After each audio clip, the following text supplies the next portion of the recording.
So, hello and welcome to another episode of the Turn 5 podcast, where this week we'll be discussing the action of the 2024 Japan Grand Prix. No support series to cover this time, so it's just F1 action. Should we start with, well, I'd say practice, but I doubt you guys saw any of it because it was on at stupid o'clock in the morning, so we'll skip over that. FP2 was a bit of a washout anyway, I'll be honest. We'll skip over that and go straight to quali. Impressive performances from Esteban Ocon, Yuki Tsunoda, and Sergio Perez. Esteban Ocon for dragging that absolute tractor of an Alpine out of Q1. Yuki Tsunoda for making it into the top 10 once again at his home race. And Sergio Perez for being within a tenth of a second of Max Verstappen's lap time. Wow. So, I have to say, Perez was on pace for most of the weekend. And this weekend... Surprising. This weekend he did what a Red Bull second driver is supposed to do. And that's be there or thereabouts. He was second. His strategy worked. He made the passes when he needed to. He made some good passes at 130R. I can't fault Perez's performance. He was still a ways off Max's race pace, but over one lap, he was very close. Everyone is. Well, yeah, quite. Yeah. Other good notable performances. Ferrari as a whole played an absolute blinder. Charles Leclerc having his worst start of the season, down in 8th. Somehow managed to make a one-stop work because he just treated those medium tyres with the most love and care that anyone ever has. So we've got a brand new tyre whisperer on the grid. It's a very rapidly passed around title, that, isn't it? The Tyre Whisperer. That was because his lap times weren't bad, even at the end of his stint on the mediums. That's the thing. He was still maintaining a decent pace. And then obviously went on to the hards and got overtaken by his teammate on a two-stop at the end of the race, but that was kind of the best they could do at that point. Carlos was just that much quicker that if he'd bothered trying to fight Carlos, he would have taken too much life out of his tyres and then would have dropped further. Yeah. Would have been more at risk of Lando. Got driver of the day, did Charles, which I think is fair given the performance he put in. Something that surprised me in commentary was when they were going through the grid and it said, Charles Leclerc, 8th, his lowest start of the season. They then went, Lewis Hamilton, 7th, his highest start of the season. Oh. Lewis being on the radio, constantly just being like, where they got that gap from. Yeah. It's so funny. Have we lost more time? Bono's like, yeah, we lost time on the in-lap. Yeah, we lost time here, we lost time there, we lost time everywhere. Sauber still haven't sorted out their cross-threaded wheel nuts, so even though Valtteri Bottas was in a five-way fight for P10, P11, that sort of area, he entered the pits first out of the 5 cars that all entered the pits at the same time, and left last. Classic Sauber thing. It's got to be so demoralising that you're putting in an absolute belter of a drive, and you know you've got to come in for a pit stop and sit there. Yeah. Like, they had a 4-second stationary time at, I think it was Bottas's first stop. Yeah. And that felt like light speed for them. Yeah, Ted absolutely crushed him when Bottas came in. Because they didn't say it on comm, and then Ted came over and said, Bottas came in, then a 4-second pit stop, which for them is very good. It's like, I just saw it in the graphic at the bottom, and it's like 4.0, and I'm thinking, you know what? That's not bad for them. It's still Single 2 seconds digits. off the pace. Yeah, but at single digits, that's good for them. They're getting there. Yeah. Now, if only they can sort out this manufacturing issue. I've not heard anyone actually say when they're expecting to have it fixed, but I've heard I think Miami was on the cards for the earliest, so they've still got China to get through with these dodgy wheel nuts, which is that'd shocking. be quite high tech as well, surely, with all the long looping corners. Yeah, so that's probably going to be a 2-stop race, depending on the tyre compounds that Pirelli chooses. Obviously, we also haven't been to China in a while, so there's a few drivers on the grid that haven't actually been there before. And it's a sprint race. Yeah, that is also a good point. We get 2 loads of China. I think the drivers haven't driven there, and it's a new Jenna car. And we have limited practice because it's a sprint race weekend. Yeah. Fun. I think it could work quite well as a sprint venue, by virtue of the fact that we've got a 2-kilometre long straight and you can just dive bomb someone at the hairpin. So yeah, but the car would already be 50 meters ahead before the hairpin, so as long as you're within that second, you can just send unless you're doing a Verstappen Vettel. Yeah. Send it. I look forward to see if anyone does the overtake into the long right-hander of turn 1, because that's always a fun one to see 2 people go into there and take the alternate lines. That'd be good. It's got Alonso written all over it, hasn't it? Really, it does. He loves an alternate line. I mean, who hasn't driven China before? We've got all the... Did Lando Norris... Lando Norris, George Russell and Alex Albon did, the last one, didn't they? Yeah, they did. Yeah, but Lando's race only lasted about 5 corners, didn't it? Because he had that moment with... Yeah. Although I do feel like they carried on for no real reason. But he has experience of the circuit. He's done practice sessions there, so... Literally everyone after 2019 has never driven there. So, Logie Bear... At least in F1. Oscar Piastri... Joe, because every year they're like, it's his home race, and then it gets cancelled, and you feel so bad for him. Yuki... Is it just those 4? Oscar. Yeah, so... Yeah. Logan, Oscar, Yuki, and Joe. Yeah. It's just those 4. That's sad that in the 5 years we haven't been there, we've only got 4 rookies. There would be more, but the rookies get fucking sent to Narnia, and then it's welcome back to this old driver. Yeah, true. There's only been 2 others. It's Mick and the other one. Nick de Vries. And Nick, yeah. Mick, Nick, and the other one. Latifi? No. Nick. He never saw it. The Russian flag. Oh, Eggman. The egg. Right, yeah. Gotcha. Yeah. Mick, Nick, and the other one.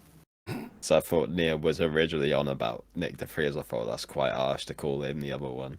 No. And then I realised, that one. No, that's fair. So yeah, that's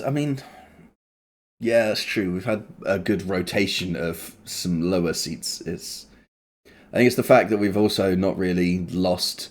We've got Alonso back again. We've still Hulkenberg. We've got Hulkenberg. We've got Magnussen. We've got Lewis.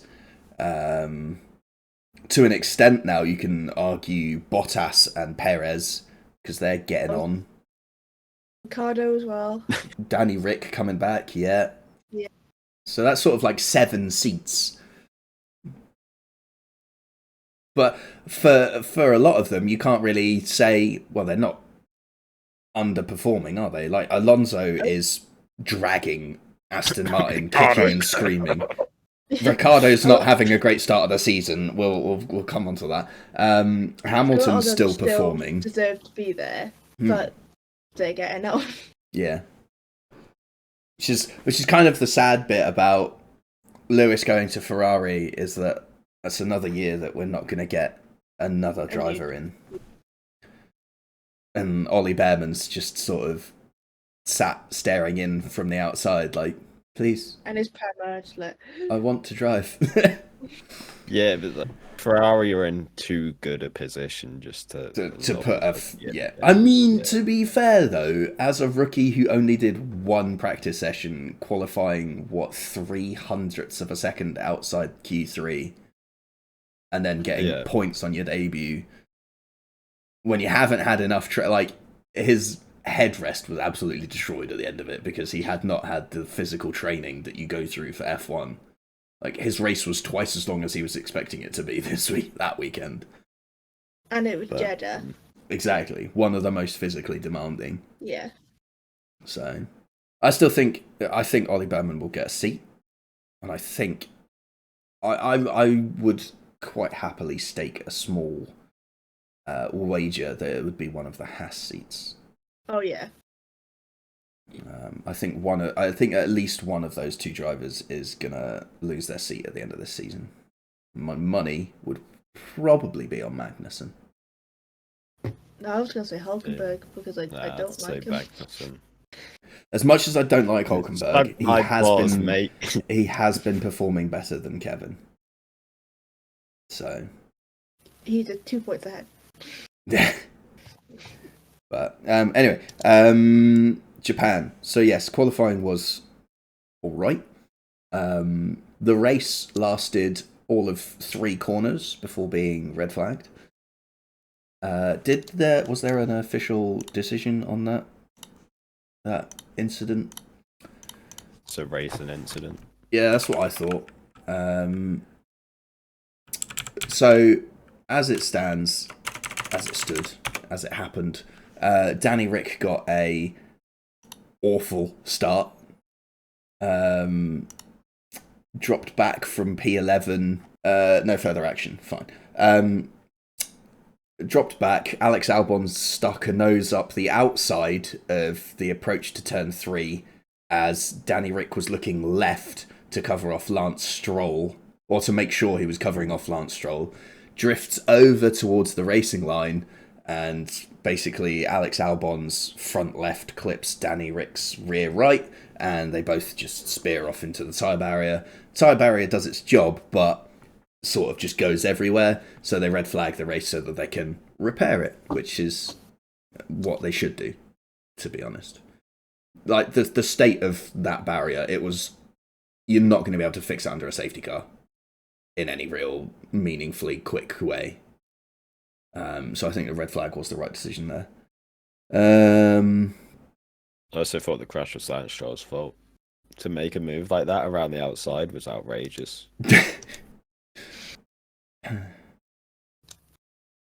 Especially for Stroll as well. Actually, to be fair, his move was unreal. Accordingly, we determined this to be a first lap incident and decided to take no further action. If this incident had occurred on a subsequent lap or without the presence of the third car 18, Lance Stroll, a different determination would have been made. So, yeah, it was Lance Stroll's fault, basically, is what they're saying. Yeah, sticking his nose in when he shouldn't. It said, basically, on the approach to turn 3, Danny Rick noticed Lance on his left and stated he wanted to give that car sufficient room. He stated he then looked to the apex of turn 3 and did not see Alex Albon on his right. The driver of Alex Albon stated he thought he could overtake Danny Rick on the outside into turn 3, but then suddenly realised that Danny Rick hadn't seen him, applied the brakes, but could not avoid contact with Danny Rick. So, fair enough. Okay, so the other decision there was towards the end of the race where George Russell tried a dive bomb into the chicane on Oscar Piastri. And Oscar then cut the chicane to avoid more contact because he got hit. The stewards basically said that he avoided a more severe collision, but no further action for either party. So shocking. Typical George Russell, isn't it? When Alex done that to Lando, did Alex get penalised? I don't think so. No. So. Yeah. Anyway. We did lap 1, red flag. Oh yeah. Then the restart had some interesting tyre choices. Obviously, because the drivers had quote unquote completed a lap, even though they'd only done most of that lap under the red flag. They had officially completed a lap on that tyre compound that they started on, which meant that they were free to change the tyres and potentially run the same compound of tyre for the rest of the race weekend. Now, most teams had saved 2 sets of hards or 2 sets of mediums for the race, and then one of the other. Certain drivers like Alonso only had 1 of each, so had started on the softs. Drivers further back in the field had more tyres available to them from losing out in quali early on, so they had extra sets of softs to play with as well. But it meant that we got decisions on, do people want to try the one stop? And it looked like Mercedes were going to try that, because they started their drivers on the hard tyres, which is a bold strategy, but when your total pit time from entry to exit is roughly 23 seconds, if you can take that out of your race time, then that's pretty decent. The trick is making sure you don't lose 23 seconds of lap time by going that much slower to save your tyres. It's the payoff. Hamilton obviously felt like it wasn't working, but felt like it wasn't working a bit too late in the day to sort of change it reasonably. They did alter their strategy a bit, but I don't think Mercedes played it out very well this weekend. Ferrari, on the other hand, played an absolute blinder by managing to split their strategies. Carlos obviously being further up in qualifying, he was running P3, P4, that sort of area. He went for the quote-unquote standard 2-stop, whereas Charles, who had qualified P8, took the gamble of the 1-stop, somehow extended his mediums to last like half race distance, and then pit and put on a set of hards and went with everyone else. The only issue really was that George Russell pit when he did, which forced Lando's hand to pit, and he ended up pitting at the same time as Charles. So, yeah, there was a bit of a potential loss out there for McLaren. But then again, they always say the undercut's powerful at Suzuka, so maybe if he had stayed out, he would have lost the position to Charles anyway. So yeah, I think degradation's a bit of an issue for McLaren as well. Though looks to it compared to like Ferrari and all. Speaking of deg, though, Oscar had a much better race this year than he did last year in terms of his race pace.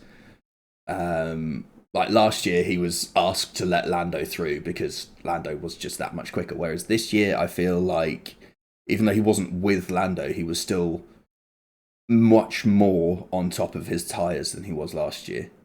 Yeah, he made a couple of little mistakes, had lock up into the last chicane a couple of times, and one of those ended up costing him the position to George Russell in the end. But I feel like overall his race was better. Fernando took notes from Carlos Sainz on how to give someone DRS to keep the driver behind them. Yeah. So he deployed that with Piastri to keep Russell at bay, which was brilliant because it was like they were going down through 130R and the gap was like 1.2 seconds to Piastri, and then they get to the approach to the chicane and suddenly it's like 0.8. Wow, that McLaren's really quick in a straight line, guys. Yeah. Then we also had Lance Stroll putting his spin on an Alonso classic. His almost, I guess he was almost like laughing at how bad it was in terms of his straight line speed on the team radio. And he said it's almost like another category, which is almost like saying Fernando Alonso GP2 engine. But I don't think it was the engine. I think it was just the way they set up the car, to be honest. Because none of the other Mercedes power unit cars were that slow. So I'd say that was on their setup. But I was trying to point out, when he said that in that video, he sounded like he was Shaggy from Scooby-Doo. So funny. oh my god. He really did. His voice cracked right at the end. It's so funny. He really did. Like, to be fair to Lance, we're 4 rounds into the season, and he's given us 2 absolute belters of team radio so far. What was the other one? When he crashed at Saudi, can you bring it back to the pits? I'm in the wall. Fair enough. What else was that? There was plenty of midfield action. That was the thing. Yeah, but it's midfield. We want. Yeah, okay. We know. We want to see a fight for the win. But Max is just Max. I will take a good race for everyone else, even if Max just buggers off into the distance. All right. This was actually entertaining racing for a lot of the race. I don't know. You literally didn't hear from Max the entire race, so there's no point. Just ignore him. Yeah. Pretend he doesn't exist. So, yeah, I don't know. I think that's. I don't know whether it's the fact that Max is just fucking on his own, like years ahead of everyone, or with how the cars are now and the fact that it's so easy to follow and like it doesn't look challenging to overtake. I think the Red Bull is just a rocket ship in DRS. That's the thing. Because looking at the onboards from Sergio Perez going down the home straight and overtaking someone, and then Lando Norris trying to overtake George Russell, there is a world of difference between those two. Like, Lando Norris is only carrying like 13 kilometers an hour more than George Russell, and then Perez is like, 25. Gone. But no, I think because the drivers still say that once you get to within a certain point, it is still you still feel the effect of the car in front. It's less than the old generation of cars, but it's still there. So that's why DRS still needs to be a thing, because we haven't completely eradicated that issue, which I don't think you will ever actually fully eradicate. No. It's just we've mitigated it enough. But still, we saw. To be fair, Lance Stroll made a couple of really good overtakes at the end of the S's section, turn 6 on the outside. They were tasty, and Bottas, and one of the Hasses as well, I think it was. Tsunoda also made an overtake in the same sort of area. I think he went around the outside of 7. And that was mainly on tyre differences, on strategies, but it's still good to see overtakes in areas you wouldn't particularly associate with an overtaking opportunity. Yeah. And full credit for Lance, they were great overtakes. No, it was good. I think this was a really good race for pretty much everyone except P1. I've just dropped my notebook. And I think Perez had a really good weekend, even if he was still, 13 seconds off the pace. Perez's qualifying pace is probably what he can take the biggest boost from. Being less than 3/4 of a tenth of a second behind Max is no mean feat. And to be honest, he was there pretty much all throughout practice as well, so it wasn't just like he got lucky on one lap sort of thing. If Max hadn't improved on his last lap, he would have been on pole sort of thing. Was it just closer? I can't remember how much Max improved by, but it was really close. So Perez can take a bit of a morale boost from that. How long that morale boost lasts, we will see. Who won China? I was going to say, let's roll back to Miami last year. Max starts 9th, beats him. Yeah. But Yeah, should we go over the Perez position predictor results? Because everyone got it wrong. Because the highest anyone predicted him to qualify was 4th, and he qualified 2nd. And the highest anyone predicted him to finish in the race was 4th, and he finished 2nd. I think generally we expected the Ferraris to be quicker. Yeah. And I personally expected the McLarens to be a little bit quicker as well. Given how good they were there last year, it's not been that long in terms of, because it was the end of last season and it's the start of this season. So they kept bringing up, it's like 100 and something days since the last time these stands were filled, and it's like, okay, we get it. It was the end of last year and the start of this year. Cool, nice. It did seem to work though. We didn't have any like major weather interruptions that we had previously. Obviously, this is just 1 year, but we will see. The worst we had was like not enough rain to use the intermediates in FP2, but enough rain to not use the slicks.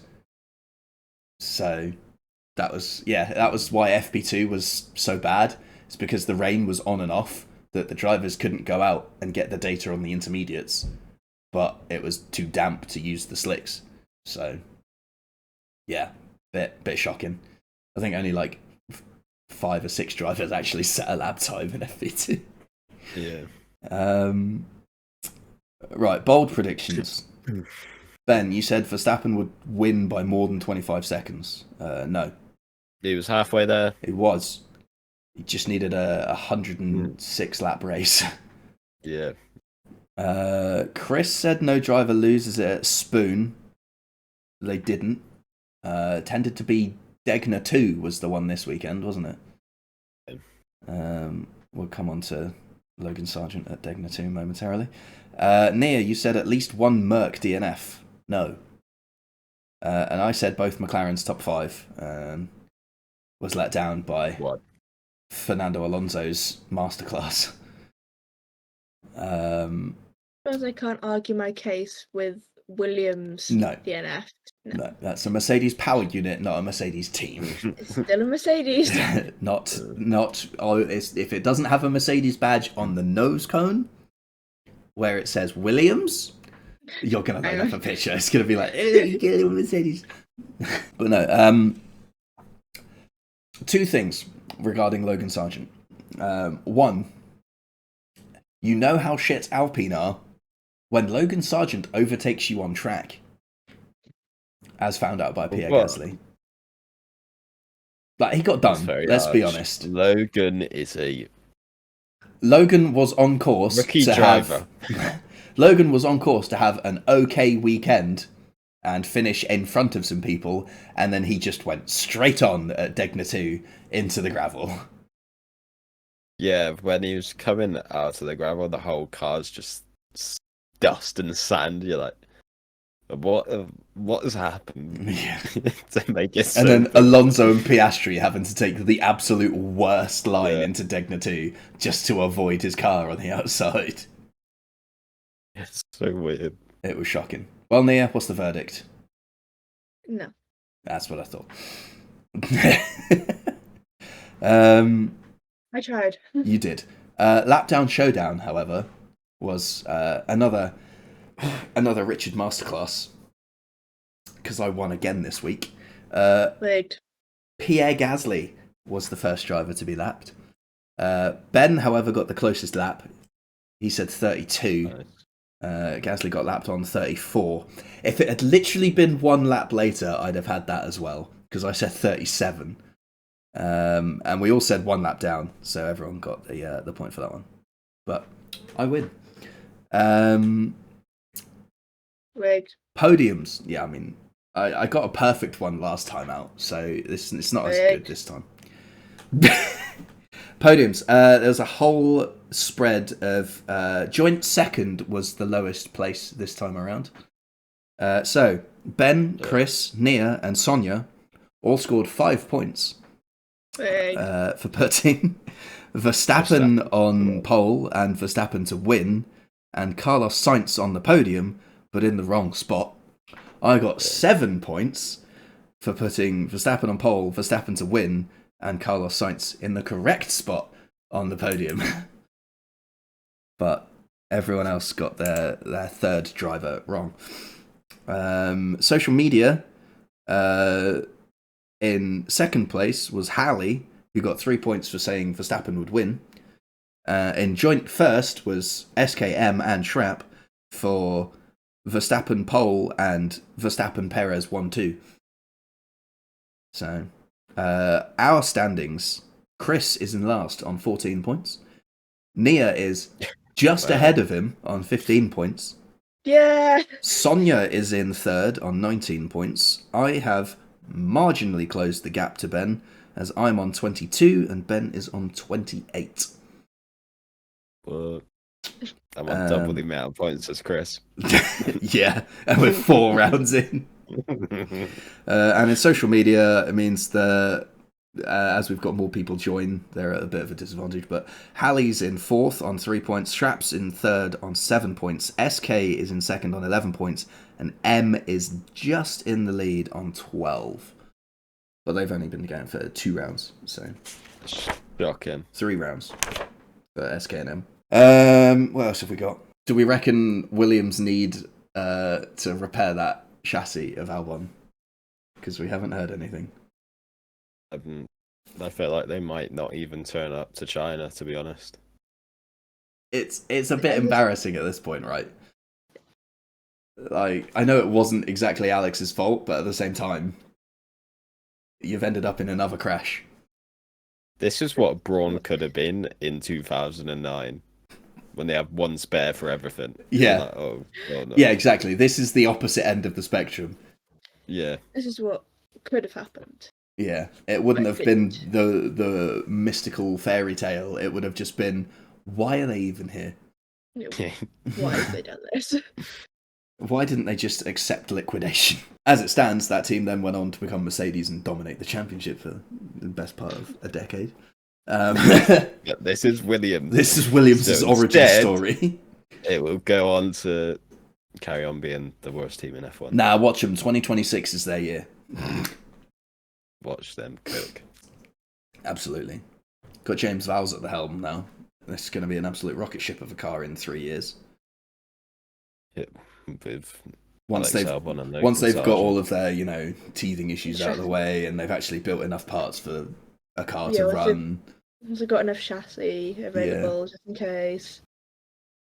So, yeah, it's a bit of a bad year for manufacturing, this one, isn't it? We've got Williams that don't have enough chassis. We've got Sauber that can't thread a wheel nut correctly. Together, we've got Alpine that have just built a car that's an absolute tractor. Yeah. What's going on this year? So, yeah, that's embarrassing. Insert with Lance Stroll's radio. Yeah, true. Yeah, so we'll be back next week for our prediction episode ahead of the China Grand Prix, which will be the sprint weekend, so we'll have to add everyone's sprint predictions in and make sure everyone knows how to do that as well on social media. I think that about wraps it up. I know it was a good race, in my opinion. I'm hoping that China continues, because I feel like China was a good track. I liked China as a circuit, and I'm glad it's back. Finally, Nia's about to experience it for the first time. It's also slightly later in the day. I think it's an 8 o'clock race start. We discussed it last week, but I can't remember. Yeah, still in the morning. Yeah, it's early, but it's not as early. Yeah, 8 o'clock for us. Which means I will be home from work and I can actually sit and enjoy it instead of watching it while I go round at work. I might have woken up for it, but I won't be able to watch sprint quali because I would have already started work. No, F. First appointment at 8:30. That's rough. Yay. Yeah, so we'll be back with all our predictions ahead of next weekend's race. Yes, because this weekend is the weekend off. We're good. I'm with it. It's fine.